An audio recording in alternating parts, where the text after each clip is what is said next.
6 August 1945 সকাল 8:15 হিরোশিমার মানুষেরা ভাবছে এটা আরেকটা সাধারণ সকাল। ছোট ছোট বাচ্চারা স্কুলে যাচ্ছে, শ্রমিকেরা ফ্যাক্টরিতে, আর সেনারা কাজে প্রস্তুত। তখনই আকাশে ভেসে ওঠে একটা বিমান যার নাম এনোলা গে। অনেকেই ভাবছিল এটা হয়তো ফটোগ্রাফিক রিকনেসান্স প্লেন বা শুধু নজরদারি চালাতে এসেছে। জাপানিজ সেনারা আকাশে মাত্র একটা প্লেন দেখে ভেবে নেয় এটা হার্মলেস। কেউ কল্পনাও করেনি কয়েক সেকেন্ড পরেই আকাশ থেকে নামবে মানব সভ্যতার ইতিহাসের সবচেয়ে ভয়ঙ্কর অস্ত্র। এই ভয়ঙ্কর অস্ত্রের নাম লিটল বয়। দৈর্ঘ্য প্রায় 10 ফুট, ওজন প্রায় 4400 কেজি। ভেতরে ছিল ইউরেনিয়াম 235, বিস্ফোরণ ক্ষমতা প্রায় 15 কিলোটন টিএনটির সমান। এই বোমা কোনো বিল্ডিংয়ে নয়, বিস্ফোরিত হয়েছিল আকাশে প্রায় 580 মিটার ওপর থেকে এয়ারবাস টেকনিক ব্যবহার করে, যেন বেশি মানুষ এবং এলাকা ধ্বংস হয়। 8:15 যখন বোমা বিস্ফোরিত হয়, মাত্র 1 সেকেন্ডে এক ভয়ঙ্কর আলোর ঝলকানি আকাশকে ছেড়ে দেয়। লোকেরা ভেবেছিল সূর্যটা বুঝি নেমে এসেছে। তারপর একটা বিশাল গর্জন, হাজারটা বজ্রপাত একসাথে যেমন শোনায়। সব কাঁচ ভেঙে যায়, মাটিতে দাঁড়িয়ে থাকা মানুষগুলো ছাই হয়ে যায় মুহূর্তে। তাপমাত্রা পৌঁছায় 4000 ডিগ্রি সেলসিয়াসে। এই তাপে অনেক মানুষের ছায়া পর্যন্ত দেওয়ালে গেঁথে যায়। শহরে জুড়ে ধোঁয়া, আগুন, ছিন্ন ভিন্ন দেহ আর অস্পষ্ট চিৎকার। কেউ কিছুই বুঝতে পারে না। বোমার পরপরই তৈরি হয় মাশরুম ক্লাউড, যেটা প্রায় 10 কিলোমিটার উঁচুতে উঠে যায়। বৃষ্টির মতো পড়ে কালো ছাই আর রেডি অ্যাক্টিভ ধুলা, যাকে বলে ব্ল্যাক রেন। বাতাসে ছিল তেজস্ক্রিয় কণা।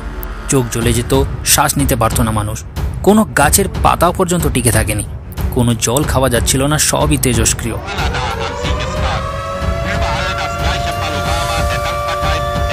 একটা জীবন্ত শহর যেটা মাত্র 43 সেকেন্ডে মৃত্যুপুরীতে পরিণত হয়। অনেকেই প্রথমে বোমা পড়ার শব্দ শুনতে পারেননি, কারণ তারা ঝলসানো আলোতেই অচেতন হয়ে গিয়েছিলেন। জাপানি সেনারা যারা দূরে ছিল ভেবেছিল হয়তো কারখানা গ্যাস ব্লাস্ট হয়েছে, কিন্তু কয়েক মিনিটের মধ্যে বুঝতে পারে এটা সাধারণ কিছু নয়। এটা ছিল মৃত্যু যেটা নিজেই আকাশ থেকে নেমে আসছে। একজন বেঁচে যাওয়া শিশু বর্ণনা করেছিল, মার হাত ধরে স্কুলে যাচ্ছিলাম, হঠাৎ চারপাশ অন্ধকার, ধোঁয়া আর কাদা জল। চোখ খুলে দেখি মা আর নেই, আমি একা। চারপাশে শুধু কঙ্কাল আর আগুন।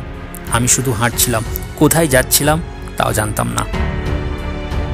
9 আগস্ট 1945 নাগাসাকি। হিরোশিমার ঠিক 3 দিন পর। জাপান এখনও আত্মসমর্পণ করেনি। এইবার আকাশে উঠে আর একটি বোমারু বিমান। নাম ছিল বক্সার। বোমার নাম ছিল হ্যাডম্যান। ওজন প্রায় 4700 কেজি। ভেতরে ছিল প্লুটোনিয়াম 239, বিস্ফোরণ ক্ষমতা প্রায় 21 কিলোটন টিএনটি। বিস্ফোরণ হয়েছিল পাহাড় ঘেরা নাগাসাকিতে, তাই কিছুটা প্রভাব কমে যায়, কিন্তু মৃত্যুর সংখ্যা 40,000 ছড়ায়। পরিণতি ছিল বেঁচে যাওয়া কিন্তু বাঁচতে না পারা।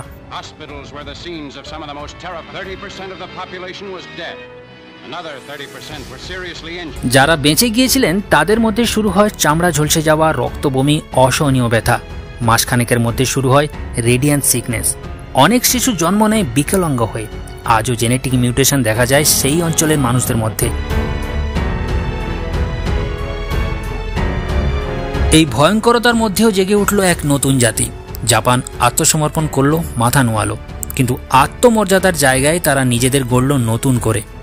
To bring about the fulfillment of this destiny and to destroy all nations and peoples which stand in the way of its fulfillment is the sacred duty of Japan's army and navy.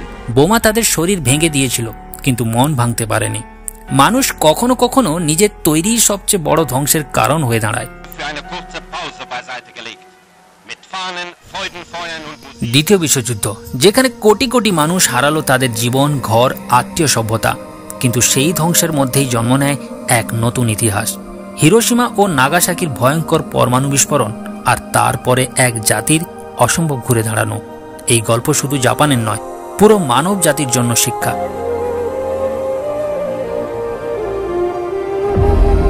দ্বিতীয় বিশ্বযুদ্ধ শুরু হয় 1939 সালের 1 September. Germany নেতা Adolf Hitler তার Nazi বাহিনী নিয়ে আক্রমণ করেন পোল্যান্ডে।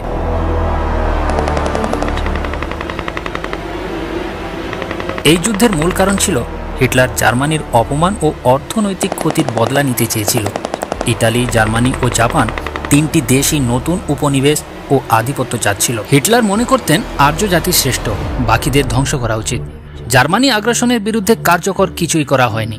এই যুদ্ধের দুই পক্ষ ছিল অ্যাক্সিস পাওয়ার্স আর অ্যালাইড পাওয়ার্স। অ্যাক্সিস পাওয়ারে ছিল জার্মানি, ইটালি আর জাপান, আর অ্যালাইড পাওয়ারে ছিল Britain, France, America, Soviet Union আর চীন। জাপান দ্বিতীয় বিশ্বযুদ্ধ শুরু হতে চায়নি, কিন্তু তাদের জাতীয়তাবাদী সরকার চাইছিল প্রাকৃতিক সম্পদ দখল করতে, যেমন তেল, লৌহ আর রবার। চীন ও কোরিয়ার উপর আধিপত্য চালাতে, ইস্ট এশিয়া কো প্রসপারিটি স্পেয়ার নামে একটি জাপান কেন্দ্রিক সাম্রাজ্য গঠন করতে। তাই জাপান দখল করে নেয় চীন এবং চীনের বড় বড় শহর ফিলিপাইন, থাইল্যান্ড, মালয়েশিয়া, ইন্দোনেশিয়া ইত্যাদি। 7ই ডিসেম্বর 1941 জাপান আমেরিকার পার্ল হারবার নৌঘাঁটিতে ভয়াবহ বিমান হামলা চালায়। আমেরিকা জাপানের আগ্রাসনের প্রতিবাদে তাদের উপর বাণিজ্যিক নিষেধাজ্ঞা জারি করে। জাপানের শিল্প ও নৌবাহিনী চলছিল আমেরিকান তেল ও যন্ত্রাংশে। এটা বন্ধ হওয়া মানেই জাপানের যুদ্ধ ক্ষমতা কমে যাওয়া। জাপান ভেবেছিল এক হঠাৎ আক্রমণে আমেরিকাকে ভয় দেখিয়ে সরিয়ে দেবে, কিন্তু ফলাফল হলো উল্টো। পরদিনই আমেরিকা আনুষ্ঠানিকভাবে দ্বিতীয় বিশ্বযুদ্ধে প্রবেশ করে।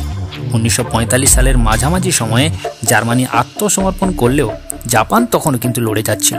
তাদের আত্মসমর্পণ করতে রাজি না হওয়ায় মার্কিন প্রেসিডেন্ট হ্যারি ট্রুম্যান একটি মারাত্মক সিদ্ধান্ত নেন, যেটা হচ্ছে পারমাণবিক বোমা ফেলা হবে। হিরোশিমায় ফেলা হয় লিটল বয় 6 আগস্ট 1945 বোমারু বিমান এনালোগিয়েতে। মুহূর্তের মধ্যে 70,000+ মানুষ নিহত হয়। শহরের 80% ধ্বংস হয়ে যায়। কয়েক মাসে মৃত্যু হয় 1,40,000। নাগাসাকিতে পুনরায় ফেলা হয় ফ্যাটম্যান 9 আগস্ট 1945। মৃত্যু প্রায় 40,000। লক্ষাধিক মানুষ রেডিয়েশনে আক্রান্ত হন। 1945-এর 15 আগস্ট জাপানের সম্রাট হিরোহিতো ঘোষণা করেন, আমরা যুদ্ধ বন্ধ করছি। এর মাধ্যমে দ্বিতীয় বিশ্বযুদ্ধের অবসান ঘটে।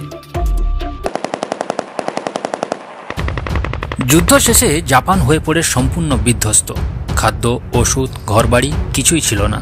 লাখ লাখ মানুষ গৃহহীন, অনাথ শিশু।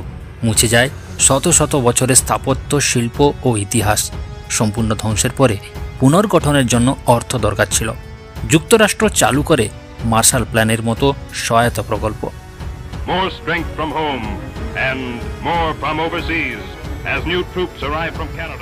এদিকে জাপানকে সোভিয়েত কমিউনিজম থেকে বাঁচাতে আমেরিকা অর্থনীতি ও শিক্ষা খাতে বিনিয়োগ করে।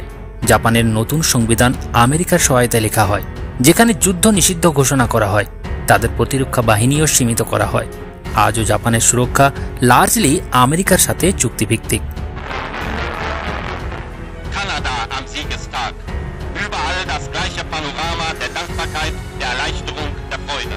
1950 থেকে 70 দশকে জাপান তৈরি করে বিশাল শিল্প খাত। গড়ে ওঠে বিশ্ববিখ্যাত company Sony, Honda, Toyota, Canon, Panasonic. তারা বিনিয়োগ করে শিক্ষা, প্রযুক্তি, গবেষণা ও মানসম্পন্ন জীবনযাত্রায়। আজ তারা পৃথিবীর 3য় বৃহত্তম অর্থনীতি। নৈতিকভাবে শক্তিশালী, শান্তিপ্রিয় রাষ্ট্র। নেভার এগেন দর্শনের উদাহরণ। আজকের হিরোশিমা ও নাগাসাকি, এই দুই শহর আজ শান্তির প্রতীক। পরমাণু অস্ত্রের বিরুদ্ধে সচেতনতার মঞ্চ, যেখানে লাখ লাখ মানুষ যায় শিক্ষা নিতে, যেখানে লেখা একটি লাইন পৃথিবীর কাছে বার্তা দেয়, the world must never again experience nuclear devastation. Japan প্রমাণ করেছে ধ্বংসই সব শেষ নয়।